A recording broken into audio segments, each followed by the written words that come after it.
Hello student, science विषय के अंतर्गत आज हम अध्याय 4 परमाणु की संरचना का अध्ययन करेंगे।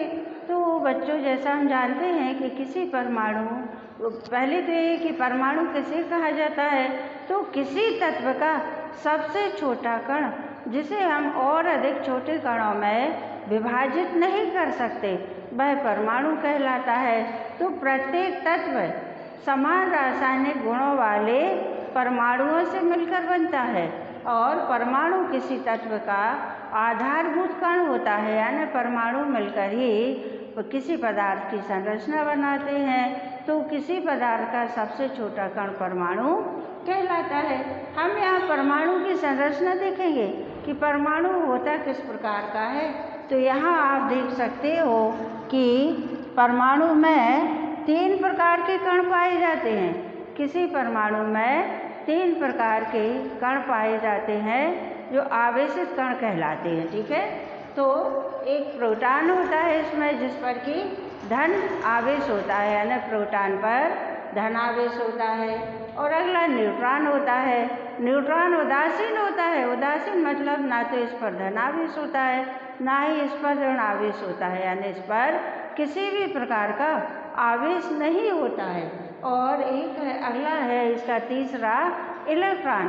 तो जैसा आप देख रहे हो कि इसके आगे माइनस लिखा हुआ है, यानी इलेक्ट्रॉन जो होता है, तो इलेक्ट्रॉन पर ऋण आवेश होता है। तो यहाँ आप परमाणु की संरचना देख के समझ जाओगे कि परमाणु के सबसे बीच का भाग, यानी परमाणु का जो केंद्रीय भाग होता है, वह उसका नाभिक कहलाता है। किसी परमाणु का केंद्रीय भाग उसका नाभिक कहलाता है। और परमाणु के नाभिक में प्रोटॉन और न्यूट्रॉन, ये 2 प्रकार के कण पाए जाते हैं। किसी परमाणु के नाभिक में प्रोटॉन और न्यूट्रॉन 2 प्रकार के कण पाए जाते हैं। तो प्रोटॉन पर धन आवेश होता है और न्यूट्रॉन पर उदासीन, यानी कोई तरह का आवेश नहीं होता है। और जो इलेक्ट्रॉन होते हैं, ऋण आवेशित कण, ये आप देख रहे हो इसके नाभिक के चारों तरफ ये सर्किल बने हुए हैं। तो इलेक्ट्रॉन नाभिक के चारों ओर इसकी केंद्र की परिक्रमा करते हैं। नाभिक के चारों तरफ ये अपनी निश्चित कक्षा में, कक्षा यानी कोश, तो इलेक्ट्रॉन जो होते हैं यह अपनी निश्चित कोश में इसके केंद्र के चारों तरफ परिक्रमा करते रहते हैं। तो किसी परमाणु में समस्त शक्तिशाली भाग उसका नाभिक कहलाता है। किसी परमाणु का सबसे शक्तिशाली भाग उसका नाभिक कहलाता है। क्यों कहलाता है? क्योंकि नाभिक में शक्तिशाली कण जो होते हैं, प्रोटॉन, वो पाए जाते हैं। प्रोटॉन पर धन प्रकार का आवेश होता है। तो यहाँ हम देख रहे हैं परमाणु की संरचना। परमाणु कैसा होता है? परमाणु किसी पदार्थ का सबसे छोटा कण होता है। परमाणु अविभाज्य होता है, यानी परमाणु को हम और छोटे भागों में विभाजित नहीं कर सकते हैं। परमाणु किसी तत्व का आधारभूत कण होता है, यानी किसी भी तत्व की संरचना परमाणुओं से ही होती है। एक तत्व के परमाणु समान रासायनिक गुणों के होते हैं और दूसरे तत्व के परमाणुओं से गुणों में ये कैसे होते हैं? गुणों में भिन्न होते हैं। तो बच्चों, हमने परमाणु की संरचना देख ली। अब हम देख रहे हैं कि परमाणु के गुण कैसे होते हैं, परमाणु होता कैसा है। तो किसी एक तत्व का परमाणु दूसरे तत्व के परमाणु से भिन्न होता है, यानी एक तत्व के कण दूसरे तत्व के कणों से रासायनिक गुणों में भिन्न होते हैं। और जो समान रासायनिक गुणों वाले परमाणु होते हैं, वही मिलकर किसी तत्व की संरचना बनाते हैं, यानी ऐसे कण जिनके रासायनिक गुण एक समान होते हैं, वो मिलकर किसी तत्व की संरचना बनाते हैं। तो यही कारण है कि एक तत्व के परमाणु दूसरे तत्व के परमाणुओं से भिन्न होते हैं और परमाणु अविभाज्य होता है। इसको हम और छोटे भागों में विभाजित नहीं कर सकते हैं। इसके आगे हम देख रहे हैं थॉम्सन का परमाणु मॉडल। तो हमारे जो वैज्ञानिक थे थॉम्सन, उन्होंने परमाणु के बारे में अपना जो मॉडल प्रस्तुत किया था, तो उसमें उन्होंने जो बातें बताई थी उनको हम यहाँ देख रहे हैं कि उन्होंने इसके बारे में थॉम्सन का जो परमाणु सिद्धांत कहलाता है, उसमें इन्होंने परमाणु की तुलना किससे की थी? क्रिसमस केक की तरह की थी। या इन्होंने परमाणु की संरचना के लिए बताया था कि जैसे तरबूज होता है, तरबूज का बीच का भाग जो है, तो बीच के भाग में जिस तरह से कि काले उसका जो खाने वाला भाग होता है और खाने वाले भाग में जो बीज होते हैं, तो इस तरह से इन्होंने इसमें परमाणु में विद्यमान जो कण होते हैं, तो उन कणों की तुलना इसने किससे की थी कि धनावेशित गोले में तरबूज के बीज के इलेक्ट्रॉन जो होते हैं, और धनावेशित गोला किसको कहा था?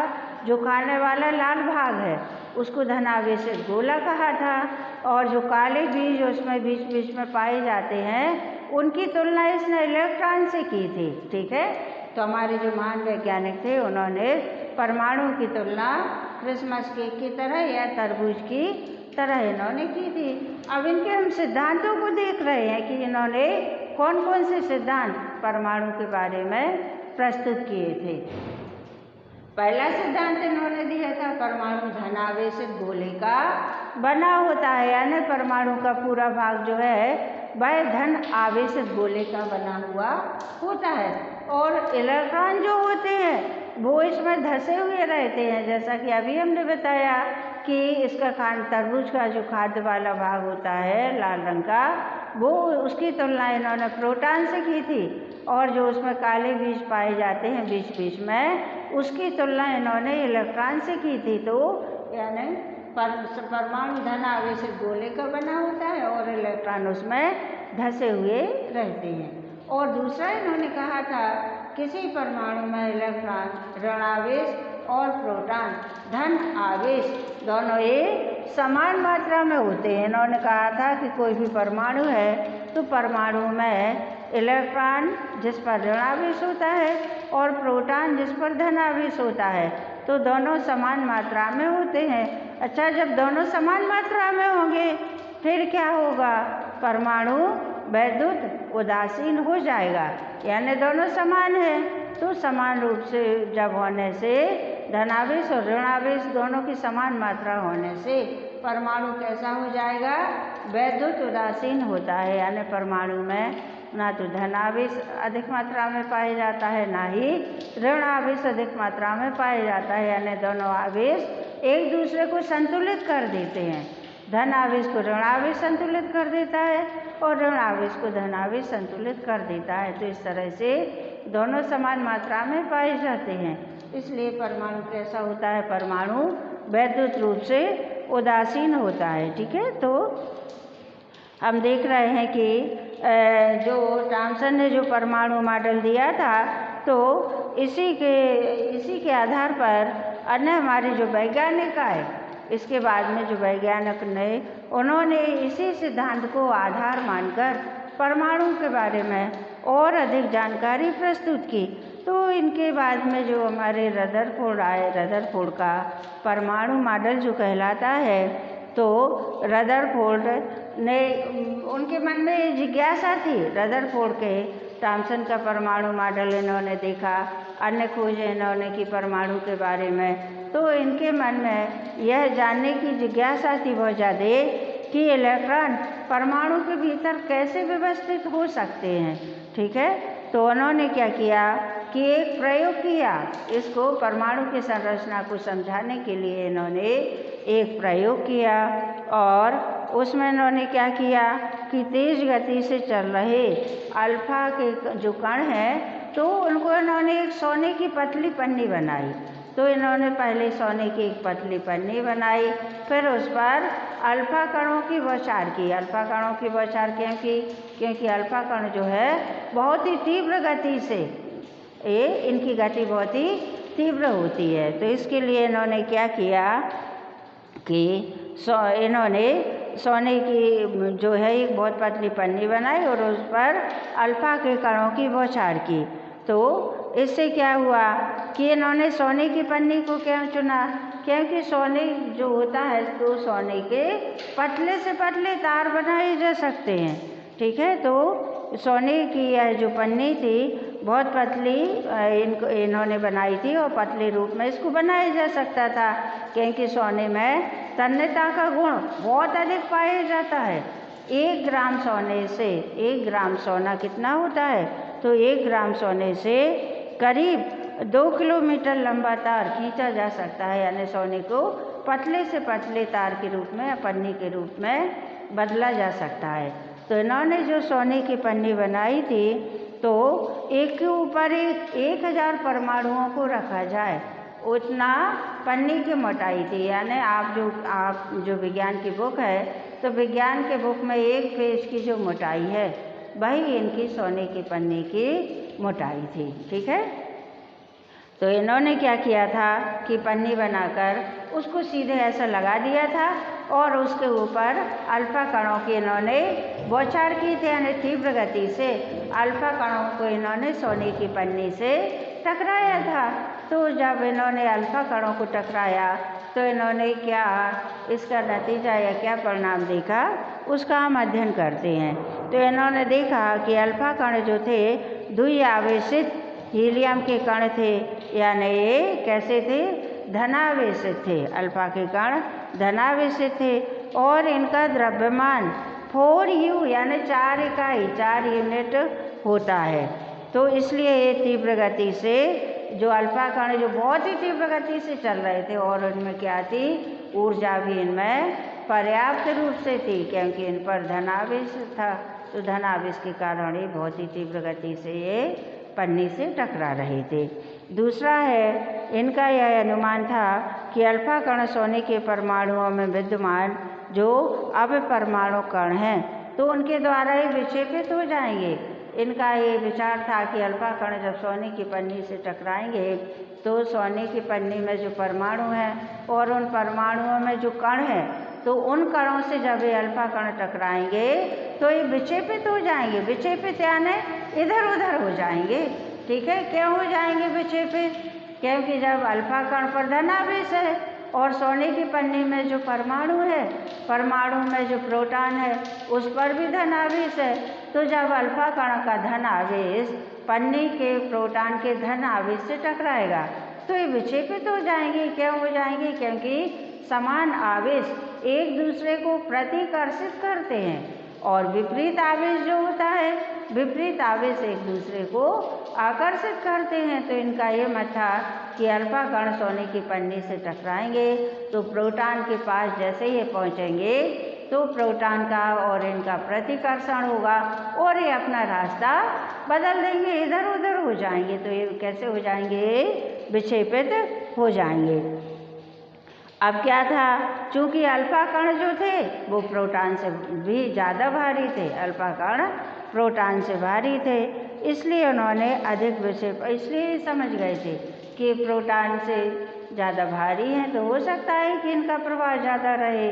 ठीक है, तो फिर अब इन्होंने क्या किया कि जब इन्होंने इनकी बौछार की, अल्फा कणों की बौछार की सोने की पन्नी पर, तो इनके सामने कुछ परिणाम आए, कुछ इनके सामने रिजल्ट आए। ठीक है, अब उनका हम अध्ययन यहाँ पर करेंगे। इन्होंने जब सोने की पन्नी का प्रयोग किया अल्फा कणों को लेके, तो इनके सामने जो रिजल्ट आए उसका अध्ययन हम यहाँ कर रहे हैं।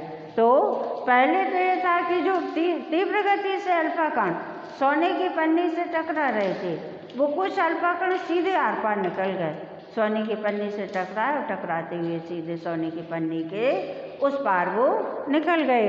तो तेज गति से चल रहे अधिकतर कण जो हैं सोने की पन्नी से सीधे निकल गए।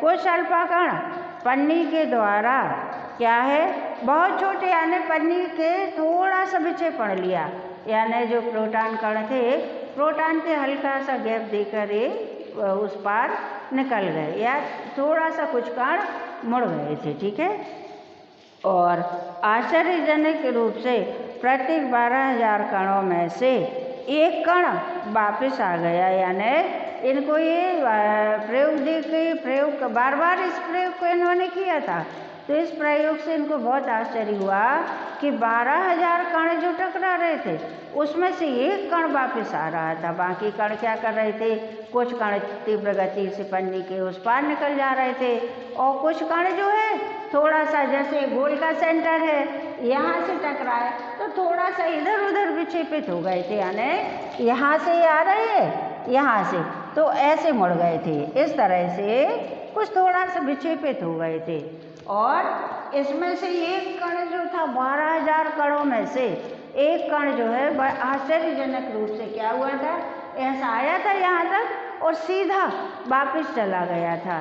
तो जब इन्होंने प्रयोग किया तो प्रयोग के दौरान इन्होंने देखा कि अल्फा कण कुछ तो आर पार निकल गए, कुछ विक्षेपित हो गए और उसमें 12,000 में से एक कण जो है वह कैसा हो गया था, वह वापस आ गया था। ठीक है, तो इससे क्या इन्होंने निष्कर्ष निकाला, इससे इन्होंने क्या निष्कर्ष निकाला कि परमाणु के भीतर का जो भाग है वह कैसा है, अधिकतर भाग खाली है, यानी परमाणु जो है तो उसके भीतर का जो अधिकतर भाग है वह खाली है, क्योंकि अधिकतर अल्फा कण विक्षेपित नहीं हुए थे, वो सीधे निकल गए थे। जैसे ये है, एक कण आए, ये बिल्कुल ऐसे सीधे निकल गए कुछ कण, ठीक है, कुछ कण ऐसे सीधे निकल गए, इसको भी मैं सीधा बना दे रही हूँ ऐसे, और कुछ कण आए जो ऐसे वो विक्षेपित हो गए थे, यहाँ तक आए थे और इस तरह से विक्षेपित हो गए थे ऐसे। तो कुछ कण तो बिल्कुल जो यहाँ से निकले वो बिल्कुल सीधे निकल गए और जो यहाँ से आए वो एक दो कण ऐसे थे जो कि विक्षेपित हो गए थे। इसको आप देख रहे हो ना, इस तरह से ऐसे विक्षेपित हो गए थे कुछ कण और कुछ कण बिल्कुल सीधे निकल गए थे। बस एक कण इन्होंने ऐसा देखा जो कि बिल्कुल ऐसा आया, यहाँ तक आया और वहाँ से बिल्कुल सीधा वापस लौट गया। तो इससे इन्होंने एक प्रयोग देखा, ये निष्कर्ष निकाले कि जो परमाणु होता है, परमाणु का अधिकांश भाग खाली होता है, क्योंकि कण बिल्कुल सीधे निकल गए, उसको किसी आवेश ने रोका ही नहीं। तो क्यों नहीं रोका, क्योंकि वहाँ पे कोई कण ही नहीं था, किसी तरह का आवेश ही नहीं था। अगर ऋण आवेश होता तो ऋण आवेशित कण वापस आ जाते, धन आवेश होता तो धन आवेशित कण, तो धन आवेश के लिए केवल एक कण वापस आया और बाकी कण सीधे निकल गए, कुछ कण थोड़े से मुड़ गए थे। ठीक है, मतलब बहुत कम मामूली गैप से ही मुड़े हुए थे। और फिर इन्होंने निकला कि बहुत कम कण जो है अपने मार्ग से विक्षेपित हो गए थे। तो यानी इसे निष्कर्ष निकाला कि परमाणु में जो धन आवेशित भाग है जो कि परमाणु के केंद्र में है वह बहुत कम है, यानी ज़्यादा मात्रा में या पूरे परमाणु में नहीं है, वह केवल बहुत कम स्थान पर है और कम मात्रा में है। ठीक है, और बहुत कम जो है अल्फा कण 180 पर विक्षेपित हुए थे, जिससे यह संकेत मिलता है कि सोने के परमाणु का पूरा भाग धनावेशित और द्रव्यमान परमाणु के भीतर बहुत कम आयतन में सीमित है। तो इन्होंने क्या किया था कि परमाणु का जो केंद्रीय भाग है वहाँ धनावेशित कण है और परमाणु का जो द्रव्यमान है वह भी इसके केंद्र में ही है। ये निष्कर्ष इन्होंने निकाला था कि परमाणु के नाभिक में ही प्रोटॉन या धनावेशित कण है और जितना भी परमाणु का द्रव्यमान है वह परमाणु के भीतर का जो नाभिक है, नाभिक यानी प्रोटॉन और न्यूट्रॉन, उन्हीं में इसका समस्त द्रव्यमान स्थिर है या मौजूद है। तो इस तरह के निष्कर्ष रदरफोर्ड ने निकाले थे, जो कि परमाणु के मॉडल को लेकर इन्होंने जो प्रयोग किया था।